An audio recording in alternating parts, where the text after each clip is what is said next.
Very good afternoon and welcome. आप देख रहे हैं आज का बाजार जागरण बिजनेस के डिजिटल प्लेटफॉर्म पे। आज बाजारों में शानदार रिकवरी देखने को मिल रही है क्योंकि कल हम छुट्टी पे थे, हमारे बाजार बंद थे, लेकिन आज एक अच्छा मोमेंटम देखने को मिल रहा है। सुप्रीम कोर्ट की तरफ से हमको कुछ अभी सुनने में नहीं मिला है as far as the US tariff decision is concern, तो वहां पे तो अभी कोई पॉजिटिव खबर तो नहीं है, लेकिन हमारे इंडियन मार्केट्स में एक अच्छी रिकवरी देखने को मिल रही है। और रिकवरी जो है वो इस समय निफ्टी में 115 अंकों की है, वहीं बैंक निफ्टी जो है 60,000 के लेवल के एक बार फिर ऊपर है, यानी कि आउट परफॉर्मेंस क्लियरली हमको बैंक निफ्टी से देखने को मिल रही है। 450 अंकों की मजबूती इस समय बैंक निफ्टी में। और अगर हम बाकी इंडाइसेस भी देखें तो Nifty, Fin Nifty, mid cap Nifty सब में आज एक अच्छा रुझान देखने को मिल रहा है। लेकिन आज के स्टार स्टार परफॉर्मर्स जो हम हमेशा बोलते हैं वो है आईटी शेयर्स।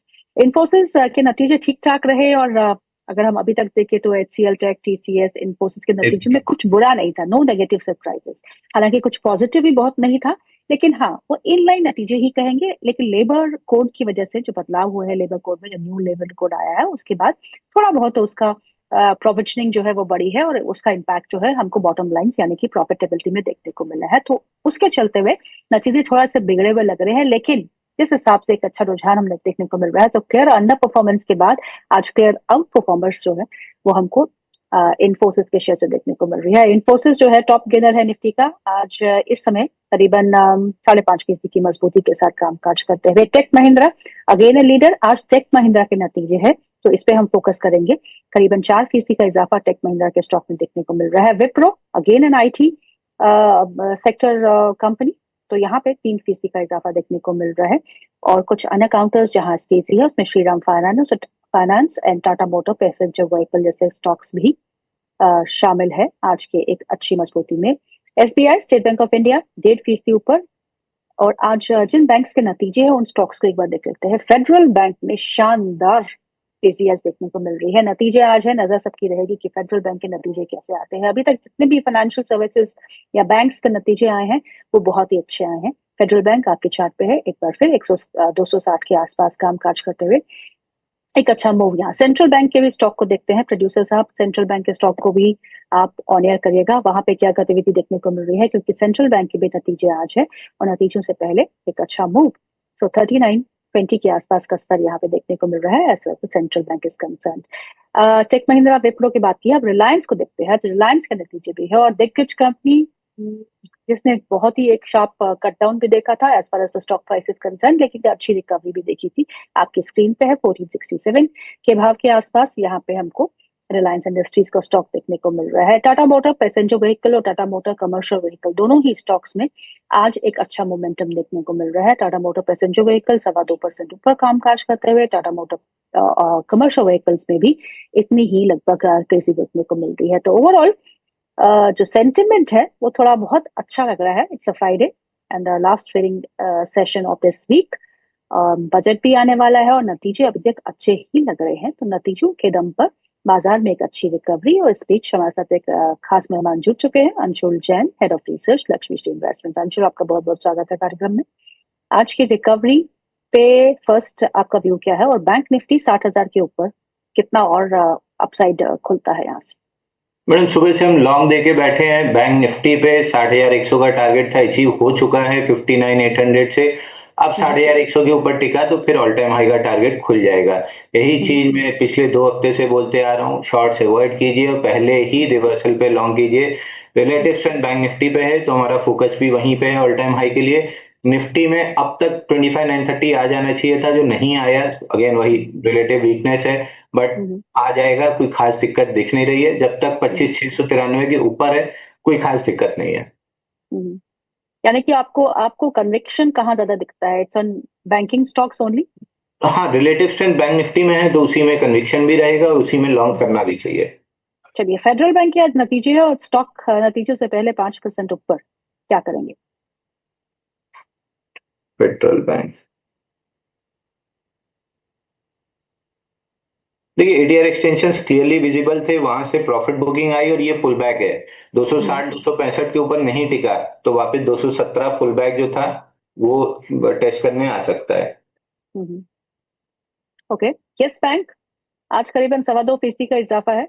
छोटे निवेशक बहुत सारे यस बैंक में निवेशित है, अभी क्या सलाह देंगे इन लेवल्स पे? ये कोटक बैंक में अगेन वो स्प्लिट बोनस एडजस्टमेंट आया है, तो जैसा एक्सपेक्ट किया था कि प्रॉफिट बुकिंग आएगी, आने कोटक लगा है। कोटक नहीं Anshul, yes bank. My bad. Yes bank में 24 रुपए 30 पैसे के ऊपर जाएगा तो 70 हफ्ते का बेस ब्रेकआउट है, फिर 28.55 तक जा सकता है। One of your favourites counter Infosys post earnings और आज की धुआंधार तेजी, निफ्टी का टॉप लीडर। अब क्या करेंगे इन लेवल्स पे? देखिए इन्फोसिस अगेन बाई ही है। ट्रेडर्स के लिए आखिरी टारगेट जो था 1768 वो आ जाएगा, पहले 3 आ चुके हैं, आखिरी भी आ ही जाएगा। इन्वेस्टर्स के लिए all time high.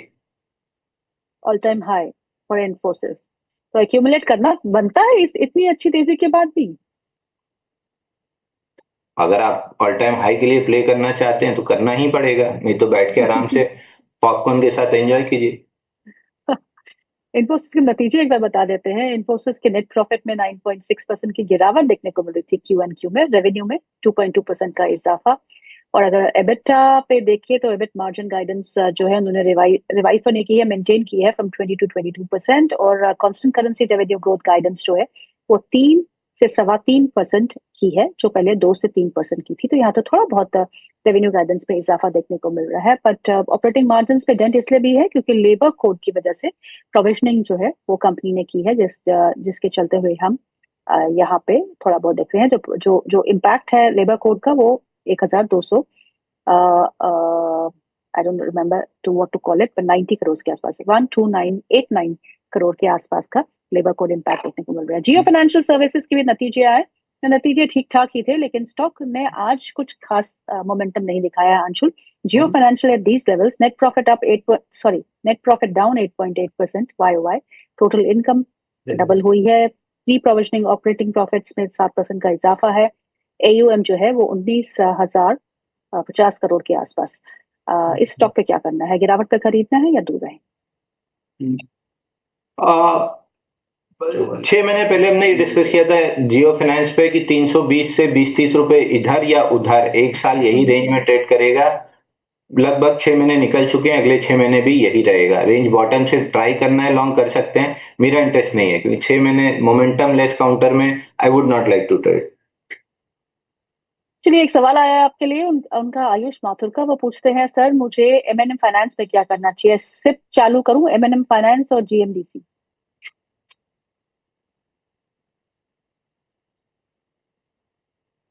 M finance में तो स्टॉप लॉस कटने के ट्रेलिंग स्टॉप लॉस हिट होने के बाद से भी कोई नया स्ट्रक्चर नहीं बना है, तो प्रॉफिट बुक करके निकल जाइए। जब नया स्ट्रक्चर बनेगा तब नए सिरे से देखेंगे, फिलहाल तो अभी कुछ नहीं बन रहा है।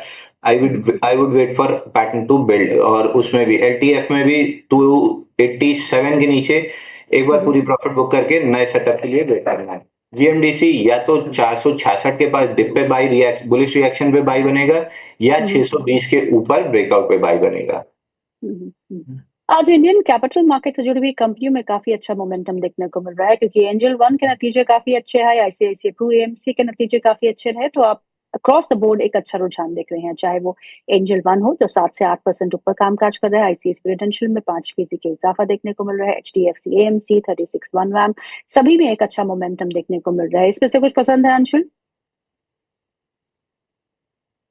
एंजल वन जा सकता है फॉलिंग ट्रेंड लाइन के अपर एंड रेजिस्टेंस 3040 तक, बट मेरा बहुत ज्यादा इंटरेस्ट नहीं है इन काउंटर्स में। मैं I would wait for some new stocks जहां पर रिलेटिव स्ट्रेंथ मिले, तब कुछ करना पसंद करूंगा। पुराने इन स्टॉक्स में ओवरहेड सप्लाई बहुत ज्यादा है, तो एंजल जाने को 3024 3040 तक जा सकता है फॉलिंग ट्रेंड लाइन के हाई तक, बट रिस्क रिवॉर्ड नहीं मैच करेगा। Okay. MCX on charts? MCX 2500 का टारगेट था, वो आ गया। अब यहां से 2350 का ट्रेलिंग स्टॉप लॉस के सारे, allow it to play out पूरा मोमेंटम, ट्रेलिंग स्टॉप लॉस लेके चलते रहिए।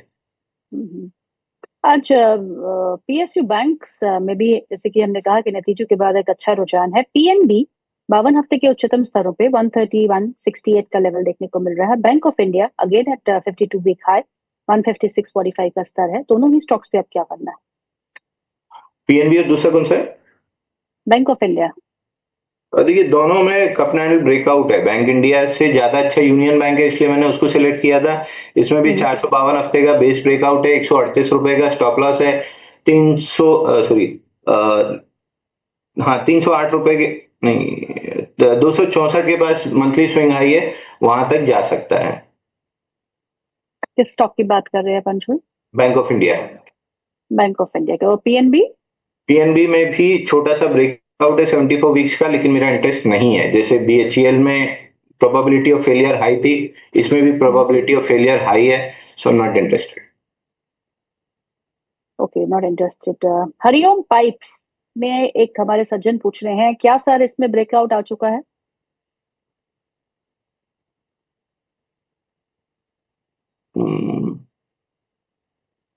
स्टॉक का नाम रिपीट कीजिए। हरिओम। हरि हरिओम पाइप्स। ना अच्छा वॉल्यूम है बाउंस बैक में, बट बहुत अच्छी स्ट्रेंथ नहीं है। 50 वीक मूविंग एवरेज पे आके अटका है, अवॉइड करना चाहिए। 450 के ऊपर जब टिकने लगे और मूविंग एवरेज कैचअप हो जाए, तब फिर भले एक टारगेट आपको 560 तक का मिल सकता है, अभी तो अवॉइड करना चाहिए। आज जो मोमेंटम वाले स्टॉक्स है उनमें मैंने कहा आईटी सबसे ऊपर है, क्योंकि आईटी में काफी अच्छा रुझान देखने को मिल रहा है। और कुछ स्टॉक्स जो मिड कैप स्पेस पे अच्छा परफॉर्मेंस कर रहे हैं, उसमें भी फेडरल बैंक सबसे ऊपर है। आज हिंदुस्तान पेट्रोलियम के स्टॉक में भी आज तेजी देखने को मिल रही है, 4% का इजाफा है। एचपीसीएल, बीपीसीएल, आईओसी कुछ पसंद है इसमें? देखिए क्रूड का प्राइजेस थोड़ा बढ़ रहा है, तो इनमें नेगेटिव रिएक्शन आना था, जो आ रहा है। यूज दिस अपॉर्चुनिटी, जहां भी डिप के बाद बुलिश एविडेंस मिले, use this opportunity two by. Paytm को देखिएगा, 1350 का लेवल है, आज 3% का इजाफा है, क्या करेंगे?